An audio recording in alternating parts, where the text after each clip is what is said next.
povo de Deus! Nesse vídeo a gente vai falar sobre as obrigações solidárias. A solidariedade é uma característica que decorre sempre da lei ou da natureza do negócio jurídico firmado pelas partes. Quando ela acontece, nós temos mais de um credor ou mais de um devedor que são obrigados pela dívida como um todo, ou que tem direito de cobrar a dívida na totalidade no caso dos credores. É justamente isso que você encontra no artigo 264 do nosso Código Civil, que diz que existe solidariedade quando numa mesma obrigação concorre mais de um credor ou mais de um devedor, cada um com direito ou obrigado à dívida toda. A solidariedade pode ser ativa, se tratar de solidariedade entre credores, ou passiva quando você tem devedores solidários.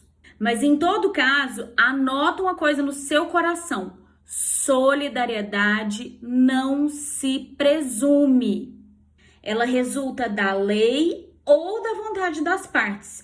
É o que está bonitinho no 265 que eu destaquei para você. Eu queria que você copiasse esse artigo, pregasse na sua geladeira para você ler todos os dias e ver se isso entra no seu coração. Que a gente fala e mesmo assim você não acredita. Eu trouxe para você novamente aquela jurisprudência que eu prometi que ia trazer lá no vídeo de obrigações indivisíveis. Nessa decisão, o STJ analisou a relação entre os correntistas e o banco para saber se ela envolve uma dívida divisível, indivisível ou solidária. Entendeu que a conta corrente conjunta, movimentada por intermédio de todos os seus titulares simultaneamente, sendo exigida a assinatura de todos, trata de uma obrigação indivisível entre os correntistas e o banco.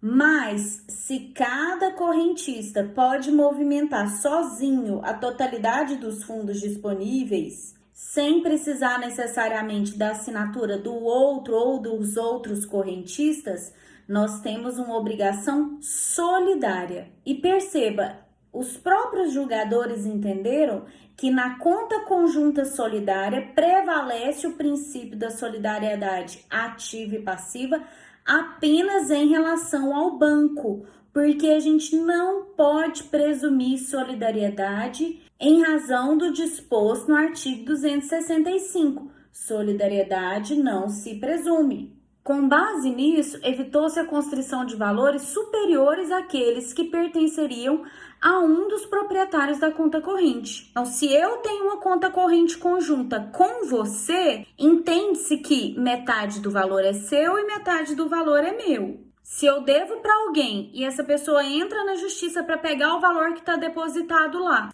ela não vai poder atingir um patrimônio que não me pertence. Então, se a minha conta é conjunta, você que divide conta comigo pode alegar que aquele valor é seu e aí ninguém pode mexer. Foi justamente isso que aconteceu e foi o que o STJ decidiu. A solidariedade é em relação ao banco. Isso só se todo mundo assinar junto. Sabe aquele cheque que precisa de 2 pessoas assinando para o dinheiro sair? Então, nesse caso, haveria solidariedade. Fora isso, sem chance.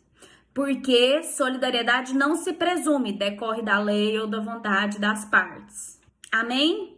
Ai, prof, amém, né? Mas até agora, para mim, não vi diferença nenhuma. Todo mundo pode cobrar a dívida toda? Ué, não era assim na obrigação indivisível? Não tem nada de diferente, tem? A obrigação indivisível tem essa natureza porque o objeto é indivisível, a prestação é indivisível. Na solidariedade, não. Nós podemos tratar, inclusive, de valores em dinheiro, que são absolutamente divisíveis, e ainda assim ter a solidariedade. E temos outras características que você vai ver ao longo desse vídeo, que diferem bastante a obrigação solidária das obrigações divisíveis e das indivisíveis. Nesse nosso primeiro exemplo, nós temos 3 credores solidários do valor de R$600 mil.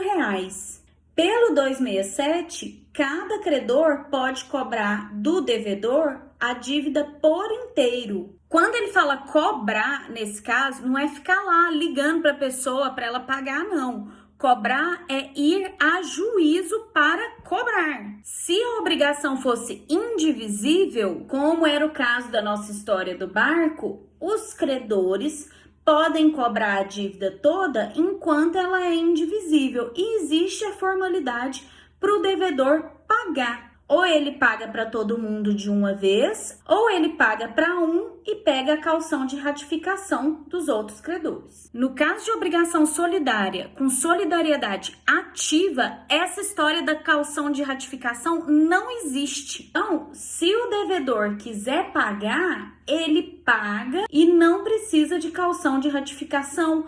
Não precisa pagar para todos os credores conjuntamente, como acontece no caso das obrigações indivisíveis. E perceba que, no nosso exemplo, eu fiz questão de colocar R$600, que é um valor em dinheiro, que é divisível. Eu podia ter colocado a dívida como um barco, que é indivisível?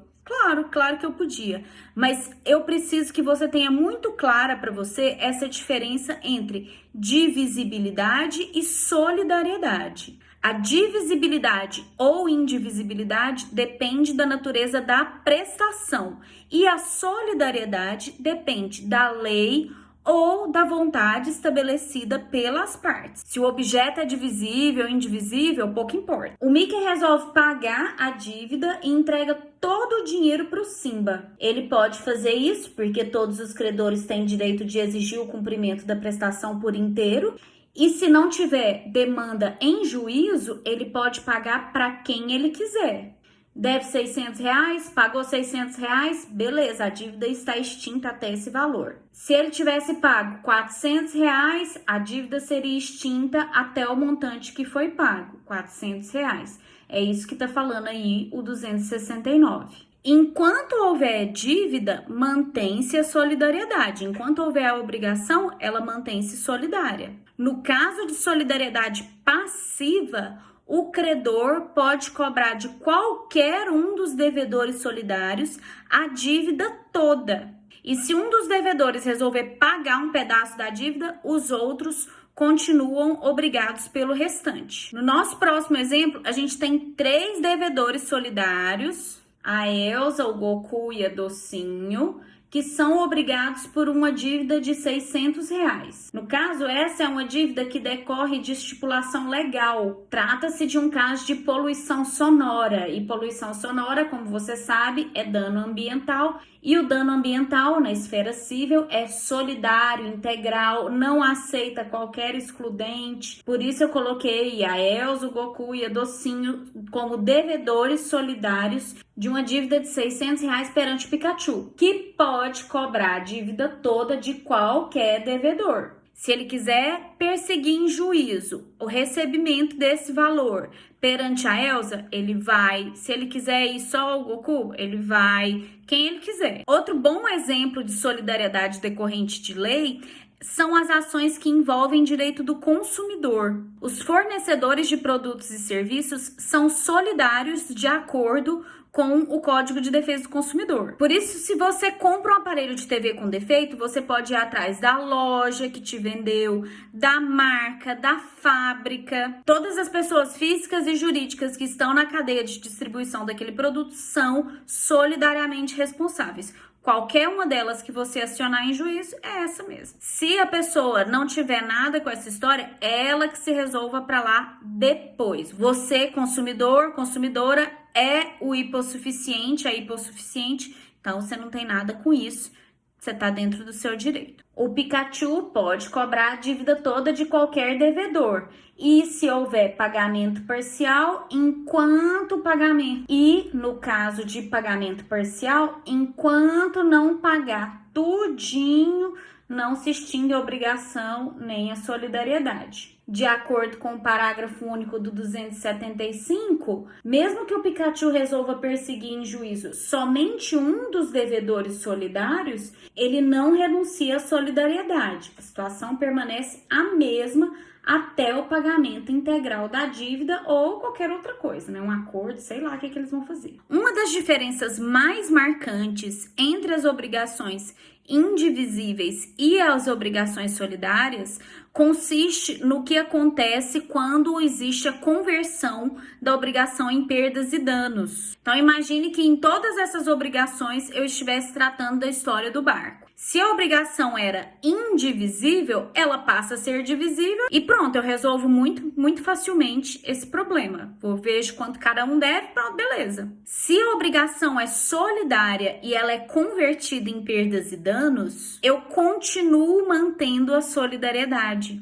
O 271 fala para você que, convertendo-se a prestação em perdas e danos, subsiste para todos os efeitos a solidariedade. Ou seja, quando a obrigação indivisível se converte em perdas e danos, ela vira divisível. A obrigação solidária se converte em perdas e danos, nada acontece, continua solidária. A solidariedade, no entanto, não impede que a gente estabeleça condições de pagamento, prazos diferentes para cada um dos participantes. O artigo 266 diz que a obrigação solidária pode ser pura e simples para um dos codevedores ou cocredores e condicional a prazo pagável em lugar diferente para outro dos codevedores ou dos cocredores.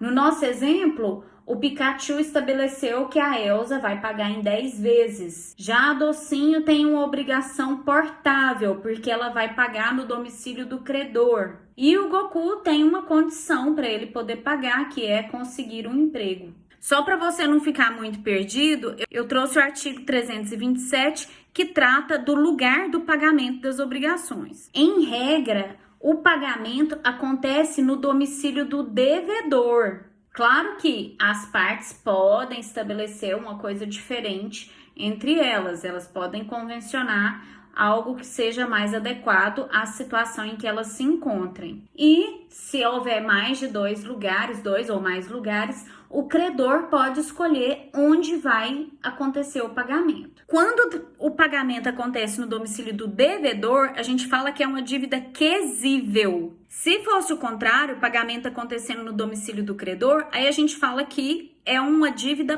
portável. Mas a regra é essa. A regra não é que você que deve que vai atrás querendo pagar.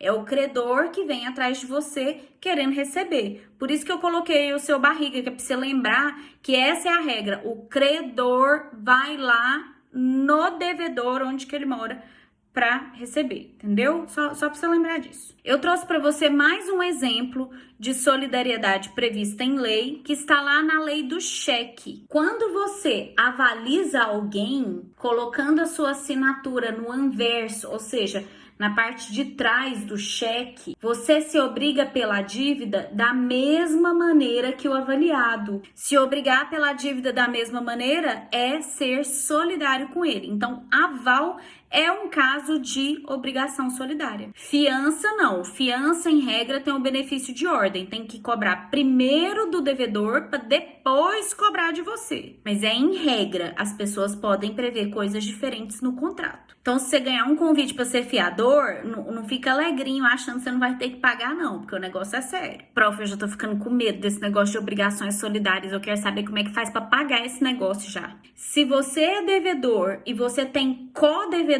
solidários com você, você só vai ficar livre da dívida mesmo se ela for paga integralmente. Porque, de acordo com o enunciado 348 da quarta jornada, o pagamento parcial não implica por si só renúncia à solidariedade. E, conforme o 275 que a gente já viu, se houve pagamento parcial, todo mundo continua obrigado até pagar tudo. No nosso caso, a gente tem uma dívida de 300 mil reais e a Elsa resolve pagar a parte dela. Ela vai lá e fala, não, quero pagar esses 100 mil, quero ficar livre disso. O Pikachu resolve concordar e liberar a Elsa da obrigação, ou seja, pode sair, vou te liberar totalmente dessa obrigação. De todo jeito, o Goku e a Docinho continuam sendo devedores solidários do restante do valor. Mas, se os devedores solidários acharem que essa estipulação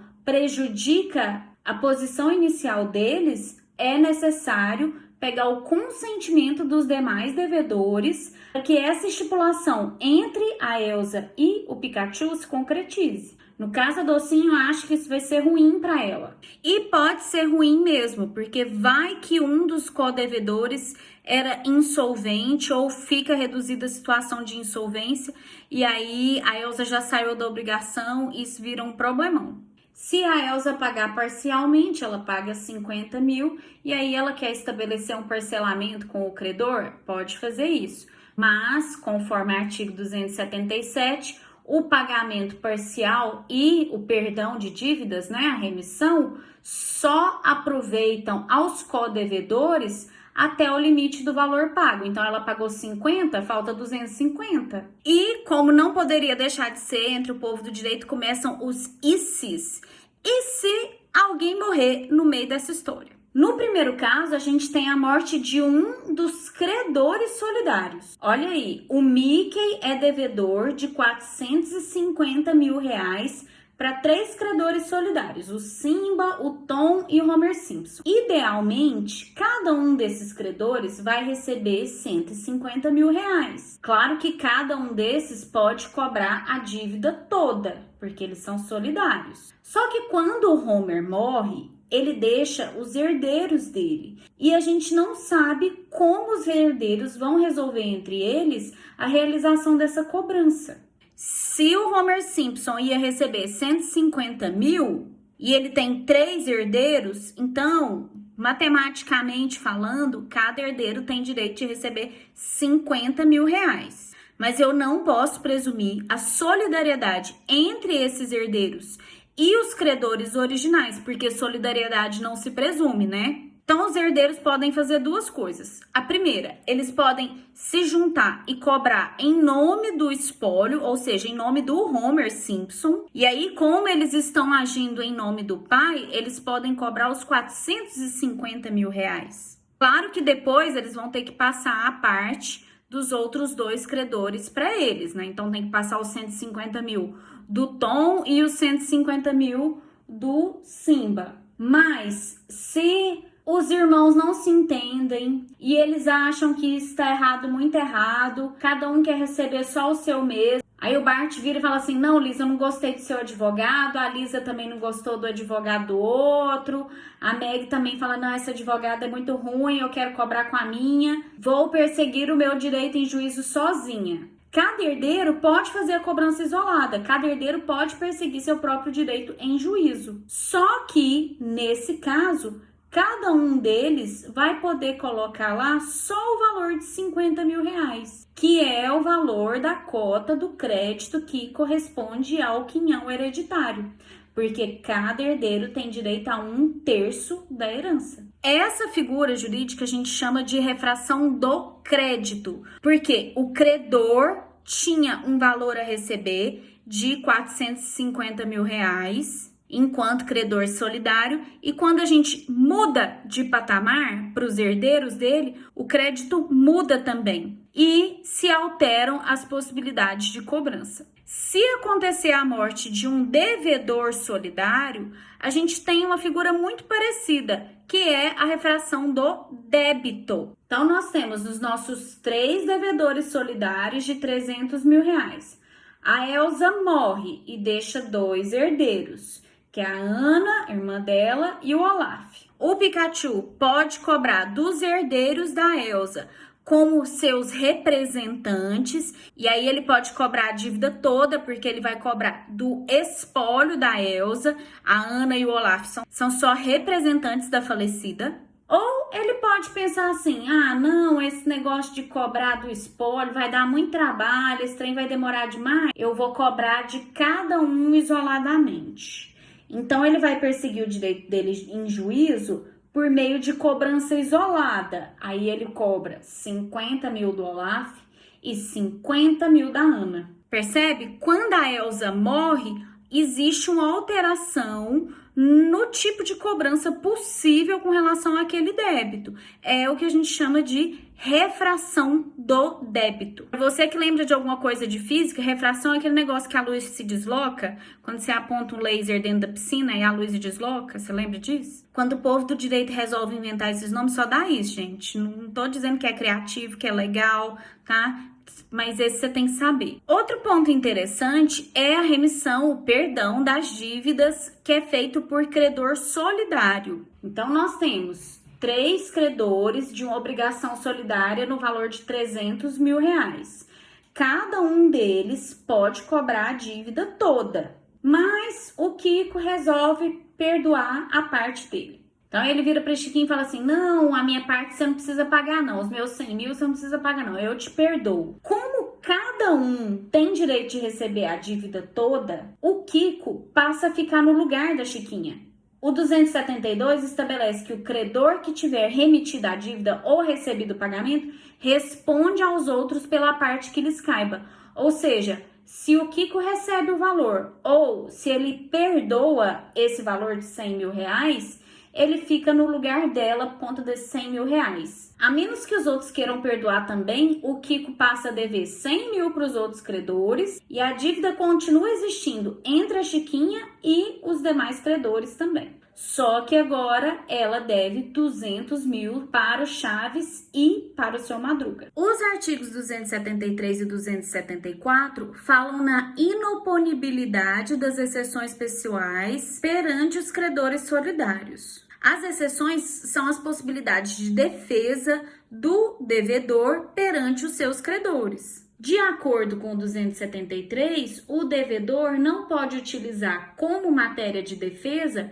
as exceções pessoais oponíveis a outros credores que não sejam aquele credor que realizou a cobrança. Por isso, se o Simba faz a cobrança e o Mickey tem uma possibilidade de defesa, só que essa defesa é oponível somente a Lisa, porque é uma exceção de natureza pessoal, tem a ver com a pessoa dela, com o agir dela, ele pode até alegar, mas não vai dar certo. E aí, nesse caso, a gente precisa ver o que acontece lá no 274. Como a defesa dele não vai dar certo, o julgamento favorável aproveita aos outros credores. A menos que a Lisa faça a cobrança e haja um julgamento contrário a ela, nada vai acontecer. O próximo exemplo mostra justamente essa situação de julgamento contrário a um dos credores solidários. A Stacy faz a cobrança,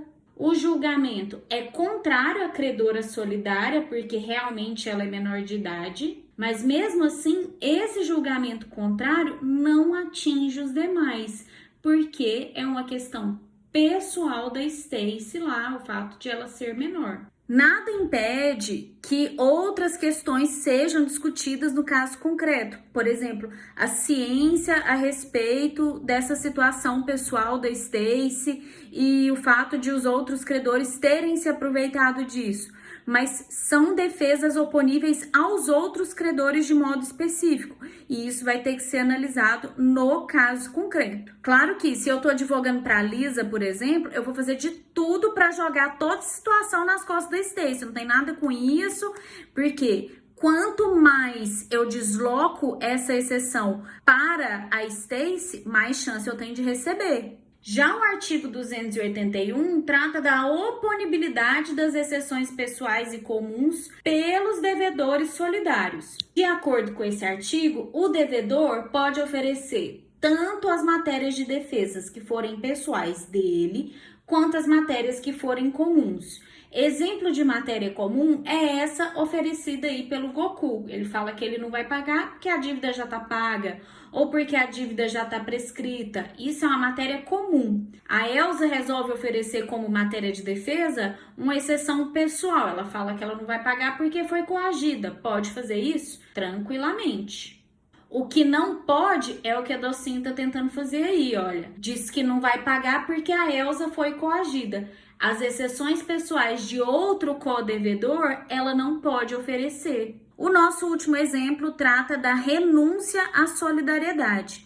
Quando a gente renuncia à solidariedade, não quer dizer que se está renunciando à dívida. Apenas é esse vínculo que permite a cobrança da dívida toda por um dos co-devedores ou co-credores. Então, a gente mantém essa situação do 282, que diz que o credor pode renunciar, e se ele renunciar, os outros continuam respondendo solidariamente. Essa renúncia não pode piorar a situação dos demais codevedores e caso um dos outros devedores seja insolvente, esse devedor que foi exonerado da solidariedade vai participar do pagamento do rateio da cota do codevedor insolvente. No nosso exemplo, a gente tem a Elsa, o Goku e a Docinho devendo 300 mil reais. O Pikachu resolve renunciar à solidariedade em relação à Elsa. Perceba, ele renuncia à solidariedade, não à dívida, ela continua devendo. Só que, se o Goku for declarado insolvente, em vez de ficar devendo só esses 100 mil reais, ela vai dever esse valor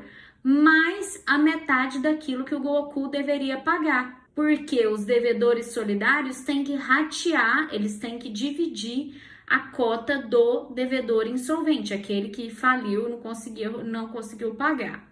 Em razão da insolvência do Goku, a Elsa vai acabar pagando 150 mil e a Docinho 150 mil também. Os casos de impossibilidade da prestação por perda ou por deterioração, você encontra nos artigos 279 e 280. De acordo com 279, se a prestação se tornar impossível por culpa de um dos devedores, os outros continuam tendo que pagar, mas só o culpado é que vai pagar as perdas e danos. Então, os outros devedores pagam o equivalente à obrigação principal e perdas e danos só para o culpado. No caso de haver juros de mora, todo mundo tem que pagar, mas as pessoas podem cobrar daquele que foi o verdadeiro responsável pela demora no cumprimento da obrigação. Nós temos mais duas observações relacionadas ao pagamento. A primeira delas no artigo 283, que fala que se um devedor pagou a dívida toda, ele pode exigir a quota parte dos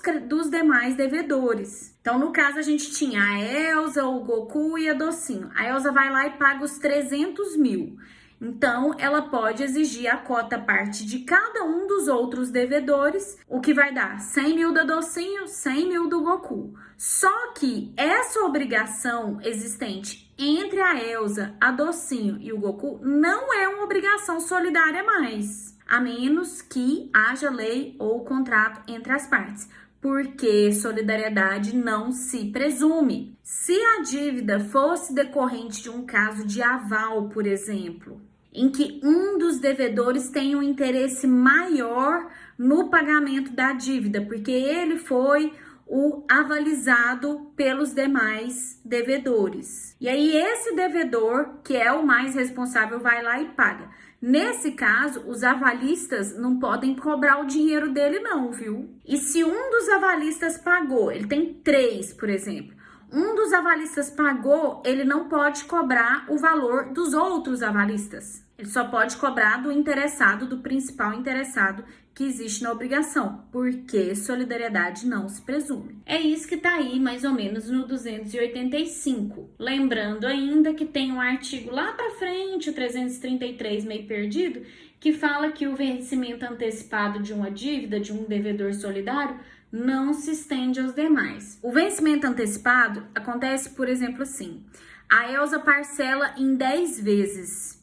E aí, lá no contrato, na estipulação que ela fez com o credor, tá escrito que se ela deixar de pagar uma das parcelas, em vez de ficar cobrando a parcela 1, a 2, a 3, esperando cada uma delas vencer, eu estipulo que todas as próximas parcelas vão vencer antecipadamente, independentemente de ter chegado o dia. Então, se a Elsa não paga a parcela de janeiro, eu já cobro janeiro, fevereiro, março até dezembro. A dívida vence antecipadamente, porque se ela não pagou a gente estipula o vencimento antecipado, porque eu acho que ela não vai pagar as outras também. Só que essa possibilidade de vencimento antecipado para um dos codevedores não é extensível automaticamente aos demais codevedores nos termos do artigo 333 do Código Civil. Prof do céu, bem que você falou que era muita matéria. Deus me defenda. Pois é, eu avisei. Então, você presta muita atenção, leia essa matéria a partir de agora, porque tem muita coisa para você estudar. Fechando as obrigações solidárias, a gente está exatamente no meio do nosso semestre. Eu espero que você tenha gostado. Se você gostou, deixa um beijo aí pra mim. Muita fé, irmão, muita fé, irmã. Vai dar tudo certo, tá bom? Beijo, até o próximo vídeo.